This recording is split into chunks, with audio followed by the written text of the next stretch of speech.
அரசர் சரி, இளவரசர் அதுவும் சரி. அது என்ன இளவிளவரசர்? இளவிளவரசர் என்றால் இளவரசருக்கு இளவரசர், அதாவது இளவரசரின் மகன். ஆம், இன்ப நிதியைத்தான் குறிப்பிடுகின்றேன்.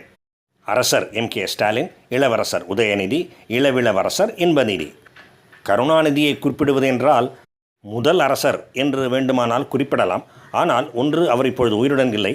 இரண்டாவது, அவர் திடீரென்று ஒரு நாளோ அல்லது வேக வேகமாகவோ தன்னுடைய மகனாகிய கே ஸ்டாலினை துணை முதல்வராக ஆக்கிவிடவில்லை. கே ஸ்டாலின் கட்சியிலே இருந்தார், படிப்படியாகத்தான் வளர்ந்தார். கட்சியிலும் சரி, ஆட்சியிலும் சரி பல பொறுப்புகளை வகித்திருக்கின்றார். எப்படி வகித்தார் என்பது ஒரு விஷயம், ஆனால் வகித்திருக்கின்றார். நீண்ட நெடுங்காலத்திற்கு பிறகுதான் அவர் இளவரசர் ஆக்கப்பட்டார், அதாவது துணை முதல்வர் ஆக்கப்பட்டார். கட்சிக்கு செயல் தலைவராகவும் ஆக்கப்பட்டார். எனவே திமுகவை பரம்பரை ஆட்சி என்று குற்றம் சொல்கின்றவர்கள், கிண்டல் அடிப்பவர்கள் கூட கருணாநிதி அண்டு கே ஸ்டாலின் இவர்களை அதிகமாக குற்றம் சொல்வது இல்லை. ஒருமுறை இந்த விஷயத்தை விஜயகாந்த் அவர்களே குறிப்பிட்டிருக்கிறார். தன்னுடைய குடும்பம், தன்னுடைய மகன், ஒரு காலத்தில் அந்த மகனே முதல்வர் என்கின்ற எண்ணமெல்லாம் அவருடைய மனத்திலே இருந்திருக்கும். ஆனாலும் அவசரப்படவில்லை. ஏனென்றால் ஏற்கனவே வைகோ அவர்கள், டாக்டர் ராமதாஸ் அவர்கள் எல்லோரும் பிரிந்து சென்று விட்டார்கள். கழகத்தை மேலும் மேலும், திராவிட முன்னேற்ற கழகத்தை மேலும் மேலும் உடைப்பது சரியாக இருக்காது என்கின்ற நோக்கத்திலே தான் அவர் பொறுமை காட்டினார். எனவே பதவி கருணாநிதியிடமிருந்து ஸ்டாலின் அவர்களுக்கு சென்றதற்கும் ஸ்டாலினிடமிருந்து உதயநிதிக்கு செல்வதற்கும் மிகுந்த வேறுபாடு இருக்கின்றது. எனவே தான் ஸ்டாலினை அரசர் என்றும் உதயநிதியை இளவரசர் என்றும், அதற்கு பின்னால் வரப்போகின்ற, இதுவரை அப்படி தெரியவில்லை, அப்படி யாரும் சொல்லிவிடவில்லை, இருந்தபோதிலும் அதற்கு பிறகு வரப்போகின்ற இன்பநிதியை இளவிளவரசர் என்றும் குறிப்பிட்டிருக்கின்றேன். பரம்பரை ஆட்சி என்று யாராவது கிண்டல் செய்தால் திமுகவினர் உடனே பொங்கி எழுவார்கள். அதோ பாருங்கள் அந்த கட்சி எம்பி, அவருடைய மகனும் எம்பி, அதே மாதிரி தான் இதோ பாருங்கள் இந்த கட்சி என்று வரிசையாக ஆரம்பித்து விடுவார்கள். பிரச்சனை அதுவல்ல. பரம்பரை ஆட்சி என்பது அதுவல்ல. உதாரணமாக துரைமுருகன் எம்எல்ஏ, அவருடைய மகன் எம்பி. இதை பரம்பரை ஆட்சி என்று யாரும் குறிப்பிடுவது இல்லை. தந்தை அரசியலிலே இருந்தால் மகனும் அரசியலிலே குதிப்பது பரம்பரை ஆட்சி என்று ஆகிவிடாது. ஆனால் ஆட்சி, பரம்பரை ஆட்சி என்று எதை குறிப்பிடுகின்றோம் என்றால் கட்சி தலைமை மற்றும் ஆட்சி தலைமை, அது ஒரு குடும்பத்தையே சேர்ந்து வழி வழியாக தந்தை மகன், மகனுக்கு மகன் என்று வரும்பொழுது அதை பரம்பரை ஆட்சி என்று தான் குறிப்பிடுகின்றோம். அப்படித்தான் குறிப்பிட வேண்டியிருக்கும். இந்த வழிமுறைதான் பரம்பரை ஆட்சி, மன்னராட்சி என்று குற்றம் சாட்டப்படுகின்றது. அதிலே மிகுந்த நியாயமும் இருக்கின்றது. சிலர் இதை குற்றம் சொல்லும் பொழுது இப்படிப்பட்ட ஒரு வழிமுறை மிக மிக தவறானது. பன்னெடுங்காலமாக கட்சிக்கு உழைத்தவர்கள், கொள்கைகளுக்காக உழைத்தவர்கள் எவ்வளவோ பேர் இருக்கின்றார்கள்.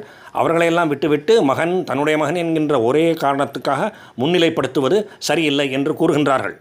மற்ற கட்சிகளை பொறுத்தவரையிலே வேண்டுமானால் இந்த குற்றச்சாட்டு இப்படி சொல்வது சரியாக இருக்கலாம். ஆனால் திமுகவை பற்றி அப்படி சொல்லிவிட முடியாது. ஏனென்றால் திமுக என்பதற்கு கொள்கை என்று ஒன்றுமே இல்லை. ஒன்றுமே கொள்கை இல்லாத ஒரு கட்சிக்கு நீங்கள் 10 வருடம் உழைத்தால் என்ன, 100 வருடம் உழைத்தால் என்ன, 5 வருடம் உழைத்தால் என்ன, இட்ஸ் ஆல் த சேம். எல்லாம் ஒன்று தான். இரண்டாவதாக, மக்கள் பொதுவாக இப்படிப்பட்ட வழிமுறையை ஏற்றுக்கொண்டு விடுகின்றார்கள். இப்படிப்பட்ட ஆட்சி முறையில் இருக்கின்ற அபாயம் அவர்களுக்கு சரியாக தெரிவதில்லை. அது ஒரு காரணம். இன்னொரு காரணம், பல நூற்றாண்டுகளாக, பல ஆயிரம் ஆண்டுகளாக நமது நாடு பரம்பரை ஆட்சிக்கு, மன்னர் ஆட்சிக்கு பழக்கப்பட்டிருக்கின்றது. எனவே ஜனநாயகம் என்கின்ற ஒரு பெரிய மாறுதல் ஏற்பட்ட பின்பு கூட அந்த வழிமுறையை மக்கள் அவ்வளவாக புறம் தள்ளுவது இல்லை, ஏற்றுக்கொண்டு விடுகின்றார்கள்.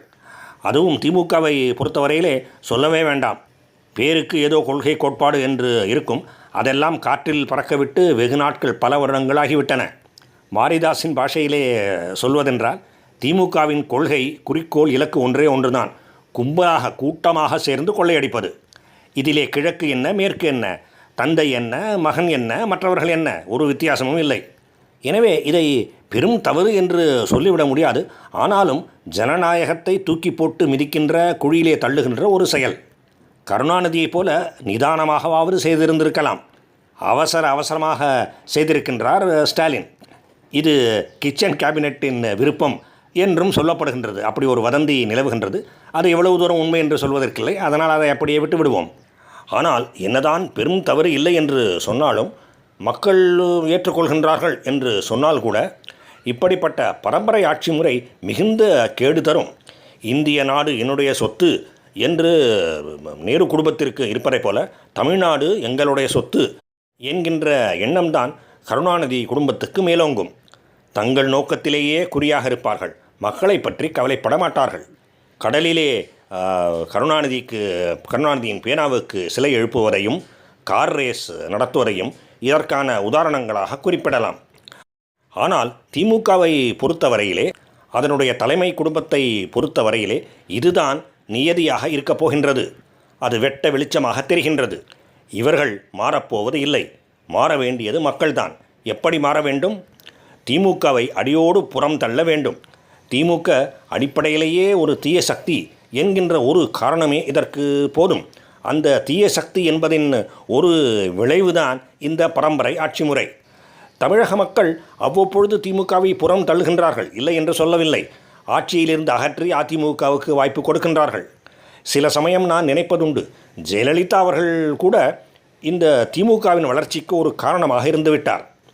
அவர் மட்டும் எடுத்தேன் கவிழ்த்தேன் என்று தடாலடி ஆட்சி செய்யாமல் இருந்திருந்தால் திமுகவை மண்ணோடு மண்ணாக புதைத்திருந்திருக்கலாம். ஆனால் தமிழ்நாட்டின் துரதிர்ஷ்டம், ஜெயலலிதாவோ பை விம்ஸ் அண்ட் ஃபேன்சிஸ் எடுத்தேன் கவிழ்த்தேன் என்கின்ற ஆட்சி முறையை கைக்கொள்பவராக இருந்தார். அதுவும் மக்களுக்கு பிடிக்கவில்லை. பிடிக்கக்கூடாது, அது நியாயம்தான். ஆனால் அது திமுக உயிரோடு இருப்பதற்கு ஒரு காரணமாக, முக்கியமான காரணமாக அமைந்துவிட்டது. தமிழ்நாட்டின் தலைவிதி என்று தான் சொல்ல வேண்டும். எனிவே, நான் குறிப்பிட வந்தது என்னவென்றால், இப்படி அவ்வப்போது திமுகவை புறம் தள்ளாமல் திமுக என்கின்ற கட்சியை அடியோடு புறம் தள்ள வேண்டும். இனி அது தலை நிமிரவே கூடாது. அப்படி செய்தால்தான் அது சரி. திமுகவை 5 வருடங்களுக்காக ஒதுக்கிவிட்டு அதன் பிறகு மறுபடியும் திமுகவுக்கே ஆட்சி பொறுப்பை கொடுப்பதிலே எந்த பொருளும் இல்லை. ஆட்சியிலே இல்லாமல் இருந்த அந்த 5 வருடங்களுக்கும் சேர்த்து கொள்ளையடிப்பார்கள். இடையிலே 5 வருடங்கள் ஆட்சியிலே இல்லாமல் இருந்ததனால் கொலை பசியிலே இருப்பார்கள். தமிழ்நாட்டையே விழுங்கி சாப்பிட்டு விடுவார்கள். இது எதிர்பார்க்கக்கூடியது தான். அதனால் தான் சொல்கின்றேன், அவ்வப்போது புறம் தள்ளாமல் திமுகவை அடியோடு புறம் தள்ள வேண்டும். ஆனால் மக்கள் இப்படி செய்வார்களா? நிச்சயமாக சொல்வதற்கு இல்லை. மக்கள் மாறவில்லை என்றால் எதுவுமே மாறப்போவது இல்லை. முழுவதுமாக வஞ்சிக்கப்பட்ட பிறகுதான் தமிழ் மக்களுக்கு தாங்கள் வஞ்சிக்கப்பட்டோம் என்கின்ற உண்மை புரியும். அப்படி நடக்காமல் இருக்க வேண்டுமென்றால் தமிழ் மக்கள் விழித்து கொள்ள வேண்டும். நிரந்தரமாக விழித்து கொள்ள வேண்டும். அப்படி விழித்து கொள்வார்களா? தெரியாது. பார்ப்போம். வாழ்க பாரதம். ஜெய் ஹிந்த்.